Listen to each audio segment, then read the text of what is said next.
Welcome back to our channel and welcome back for another lecture on law enforcement, operation and planning with crime mapping. So for today's video, we will be talking about the continuation of our previous lecture relative to the PNP operational procedure. We discussed already Rule 1 to 8. We have the link on the description below if you haven't watched that lecture yet. So let's proceed to Rule 9. Rule 9 talks about the patrol procedure. So we have here the procedure that a police officer who conducts patrol must follow. And as a criminology student, it is important for you to have a background with regards to the patrol procedure. Let's talk about the patrol procedure. Patrol procedure is divided into 4 categories or topics. First topic is patrol guidelines. The second is duties of patrol supervisor. And the third one is the duties of a patrol officer. And the last one is guidelines and procedures when responding to calls for police assistance. Okay, let's talk about the first part first. So under the patrol guidelines, we have here the enumerated guidelines that a patrol officer must follow in the conduct of patrol. The first one is with regards to the observance of precautionary measure. So a patrol officer must prioritize safety among other else. He should avoid any activities or any action that may endanger his life or the life of others. Because a patrol officer, especially if he is patrolling by foot, is very prone to different criminal behavior. You don't know who your enemy will be. As a police officer walking along doing some patrol, you are very vulnerable to attack from a person that you don't know. So if there are some individuals who intends to harm a police officer, then it's hard for you as a police officer to determine who are those individuals. That is why the first guidelines is to keep yourself safety and keep the member of the society safety. You must be vigilant always since you don't know yet who your enemy will be in that specific area. Second guidelines with regards to patrol procedure is we have becoming a defensive driver, and while doing patrol, especially if you are on car, you must always follow the traffic rules and regulations. Another guidelines on patrol procedure is when you are conducting a patrol, you must make sure that you select a certain route that gives you the best visibility. Because if the community observes that police officer regularly pass that route and they can see police officer patrolling in that area, they are more likely to develop rapport and trust to the members of the PNP, and they will likely feel secured since there is a police officer who always conducts patrol in that area. That is why in selecting a route, it is always the priority to select those areas that gives you the best visibility, since it is beneficial to the organization and also beneficial to the community as well. While conducting patrol, a police officer must always look out for the possibilities of criminal activities in that specific location.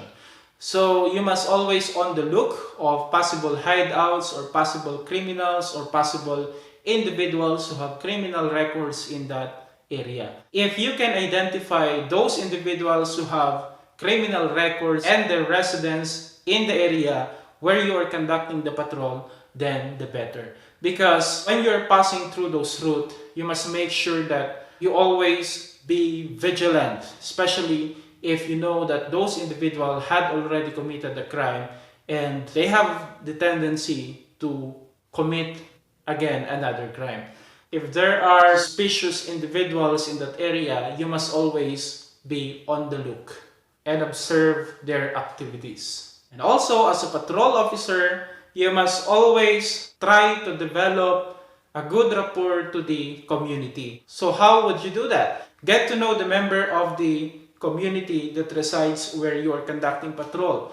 If there are business establishment present in there, get to know those individuals who own that business establishment, because they might be of help when time comes that you need their supports.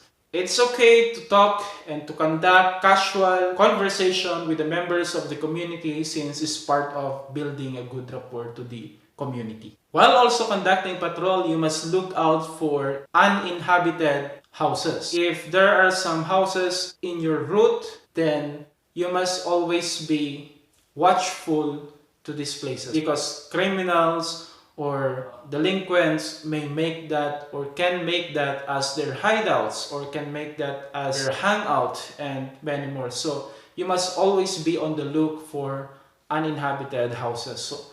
And also, if it happens that the residents of that home went somewhere else, you must always be on the look, because if there is no individuals keeping the place or the residence secure, the higher the tendency that that place will become the target of criminals, especially robbers. During patrols conducted at nighttime, make it a habit to shake gates or doors to see if they are left unlocked. Why? Because maybe there are robbers inside, or maybe some person break into their houses, and there are possibilities that this thing will encourage individuals to commit crime. So be on the look on unlocked gates and open doors. Nighttime is the most dangerous time for the conduct of patrol. So if you are conducting patrol during nighttime, you must be very vigilant. Be prepared to use your firearm at any time, especially during nighttime, because you don't know, somebody might attempt to harm you or to harm someone else while you are conducting your patrol. So you should always be prepared and vigilant. And lastly, as a patrol officer, you must avoid loitering in recreational places. Although there are some instances wherein police officers are being deployed specifically in places wherein that is considered as recreational, since a lot of people will go there and it can become a hotspot for criminality, since there are a lot of people that interact with each other. So those are the exemption. But if you are not assigned or deployed for that specific task, a police officer must avoid to be staying stagnant in areas that are considered as recreational areas. Okay? So that's with regards to the first part of the patrol procedure, the duty of the patrol guidelines. So let's proceed to the second part, which is the duties of a patrol supervisor. So as we have discussed in the previous lecture with regards to police planning, patrol operation is still an operation. So before we conduct patrol, there must be a careful planning in order to avoid waste of time, waste of resources, and waste of energy. So before you conduct a patrol, the patrol supervisor must carefully plan the guidelines and the procedure that must be followed during the conduct of patrol. So we have here some few of the available guidelines provided on the PNP Operational Manual. In deploying patrol officers, make sure that you consider the location. How wide is the area needed to be patrolled, so that you can divide your resources equally and efficiently. In areas wherein it is considered as crime prone, they must have more personnel than the usual deployments, because in crime prone areas, the personnel must be deployed intelligently. In areas wherein less crime are being committed, you reduce the number of the patrol officer deployed in that area, and those unaccommodated patrol officer must be deployed to areas wherein it is considered as crime prone. So if in the area there are a lot of crimes that are being committed, you must deploy more personnel in that specific location. And that is how should it be done. Also, you must consider also the organizational detail of the personnel. So if they have background to getting involved into fights and so on in that specific area, then please do not deploy them into that area. If they happen to be residing in that specific area wherein he will be assigned to be conducting patrol, please do not do that, because this will impact the organization both positively and negatively. If a personnel resides in an area where he will be assigned to conduct patrol, the more likely that people will identify him, and sometimes they're not taken seriously since they know these individuals, or this officer might take advantage of being deployed in an area to which he is a resident to his own benefit. So a lot of factors might happen if we are not going to consider the background of the personnel before deploying him into a certain area. Also, the duration. How long should a patrol officer be conducting their patrol? All of this, the duration, the route that they should travel, the area that they should cover, must always be updated, since if you're going to deploy your patrol officer in a manner that they are doing some observable routine, meaning they have a specific time, they have a specific route, they have a predictable pattern of conducting patrol, the more likely that the element of surprise the police officer or the patrol officer should maintain is being reduced. So you should always update how they conduct the patrol, how long they are doing their patrol, what route they are traversing while conducting the patrol, in order to maintain the element of surprise. And of course, before deploying a certain individual to conduct patrol, you must designate a patrol team leader. Part of the supervisory responsibility of the patrol supervisor is to conduct inspection. During the inspection, he must check all the government-issued equipments of the police officer in order to maintain their integrity, or how the patrol officer are using them properly. So you must check their firearm, their flashlight, their patrol cars, and radios, and many more. And also remind them of the policy, remind them of the guidelines of patrol, remind them of their responsibility, and remind them of the patrol procedure. So that is your duty as a patrol supervisor. Remind them also to maintain always the body system. Then remind them to report also on hourly basis, whether that's through radio, text message, or calls. They must make their report on hourly basis. Then after that, after the tour of their duty, they must submit their after patrol report, duly signed by the personnel in charge.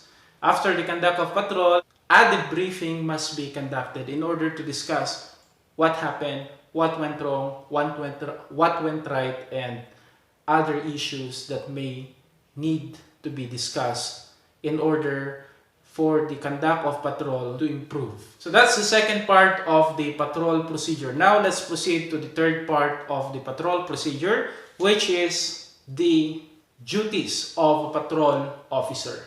So among the different duties of a patrol officer, these are some of them. Before proceeding to conduct patrol, a patrol officer must attend the roll call conducted by their team leader or by the supervisor in order to listen to the different instructions that will be given by their supervisor, and also to be updated with regards to the different matters that may affect their responsibility as a patrol officer. So attend the briefing or the roll call. A patrol officer must always be on the look for suspicious individuals, suspicious structures, and many more suspicious incidents that are transpiring within their beat. Part of their duty is also to monitor different gatherings. So if there are some gatherings that are transpiring within their area, they must see to it that they know or they monitor what are transpiring in that area, because who knows, they might be doing some illegal things in that area, or they might be doing some prohibited acts or criminal acts in that area. So they must look out into these different gatherings while they are conducting their patrol. Also, they must conduct inspection or surveillance to the different establishments that are located within their area in order to check whether there is some hazards that may endanger the security of the residents or the member of the community. Also, while doing patrol, a police officer must always be on the look of suspicious vehicles, not only individuals, vehicles parked or traveling or passing through their area. Especially today that there is a rampant increase of crime involving riding in tandem and other mode of assassination using vehicles. So you must always be on the look on these different suspicious individuals and also suspiciously parked vehicles and others. And if it happens that while doing your duty as a patrol officer, you came across an activity which can be considered as a threat to the security of the community or can be considered as a criminal act, you must always report this incident, because they may matter in the long run, might be developing crime. So you must be always vigilant to these different matters. So the common purpose or the main reason why police personnel deploys patrol officer is for them to prevent the existence of crime in the community and arrest law violators who committed crime in that society efficiently, immediately. As a patrol officer, you have also the responsibility to prevent crime from happening. Also, as part of the police-community relation or the program that aims to develop a good rapport to the community, you as a patrol officer is also part of that police-community relation program. So what you should do as a patrol officer is to have regular visitation or dialogue to the member of the community, because on the long run that might become very helpful if you need the assistance of the community.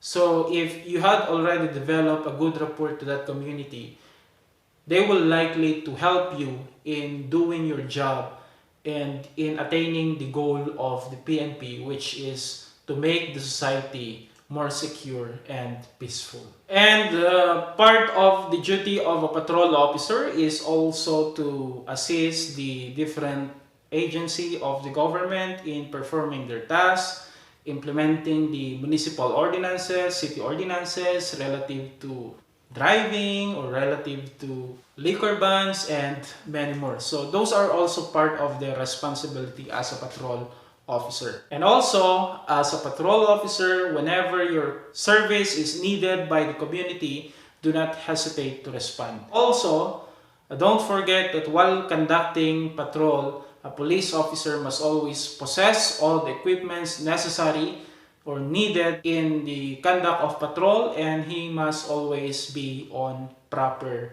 uniform. So those are the responsibilities of a patrol officer. Let's proceed to the last part of the patrol procedure, which is the guidelines and procedure when responding to calls for police assistance. So this is the responsibility of not only the patrol but the personnel assigned in the police station to accept calls coming from the community. So we have here the procedure of how the police officer will respond to call for police assistance. So if a police officer receives a call for police assistance, the first thing that he must do is to gather information relative to the call. So he must identify, or he must ask for the name of the caller, the location of the caller, and the date when the call was made, and other relevant information before he will dispatch or he will proceed or respond into a certain call. A personnel who receives the call must determine what is the nature of the call, whether it is urgent, emergency, or a regular call for police assistance. Because the police officer responds depending upon the urgency of the call. Since we know that police usually receives a lot of calls for police assistance, so they must prioritize those calls that are that are considered as emergency or very urgent. So that is the importance of determining the nature of the call, whether it is a regular call, emergency, or urgent call, because that should be prioritized by the police officer to respond into. So that's with regards to the process, to the first process. In responding also, you must take into consideration the time and the traffic and other possible danger that a incident may brought to the person who made the call or to the police officer who will be responding into the call. If a police officer responds to a call, he must approach the scene on foot, that is, to maintain the element of surprise, or depending upon the nature of the call. Because if the call needs secrecy in approaching, the higher the element of surprise needed, then flashing light or sirens are not needed.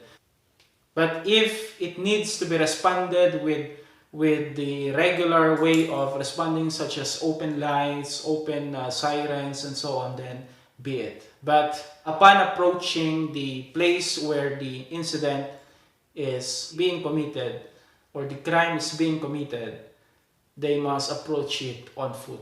That will serve for many purposes also. So if a police officer had already responded to the crime scene or to the place where the call was made, they must determine immediately if there are individuals who were injured, if there are threats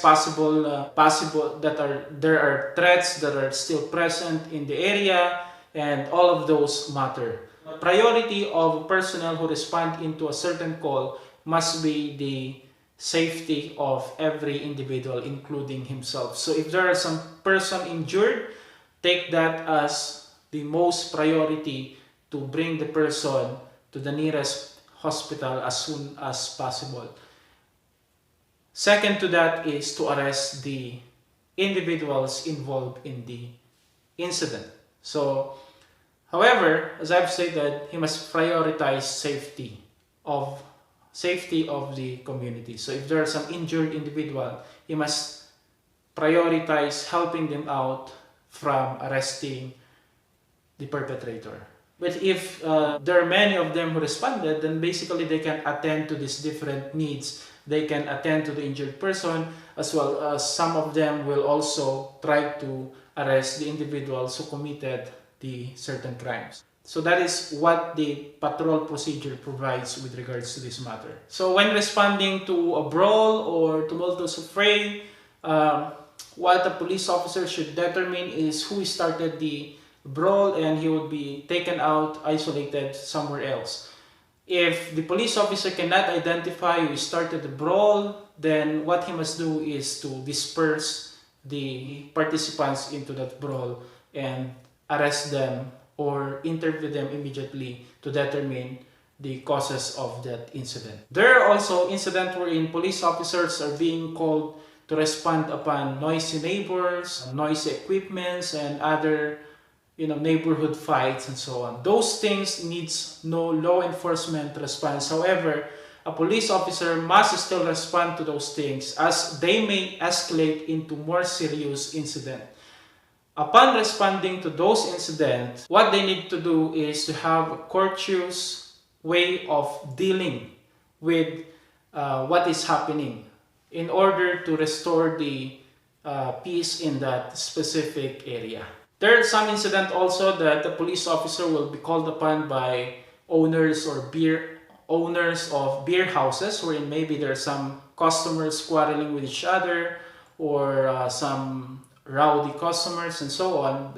If a police officer will respond to this, make sure that you instruct the beer house owner to turn on the light before the police officer will be entering the beer house in order for them to identify that the police officer are coming in to secure the area and so on.